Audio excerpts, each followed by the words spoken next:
Panginoon, sa bawat paggising po namin sa umaga, pinapasalamatan ka po namin sa bagong araw at bagong pagkakataon na iyong ibinigay. Gabayan mo po sana ang aming mga hakbang upang kami manatili sa iyong landas ng kabutihan at pagmamahal. Ilapit mo po kami sa isa't isa at palakasin ang aming pagkakaisa.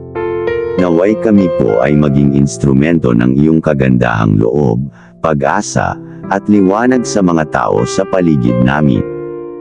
Sa mga pagsubok po na aming haharapin, bigyan mo po kami ng lakas at tapang.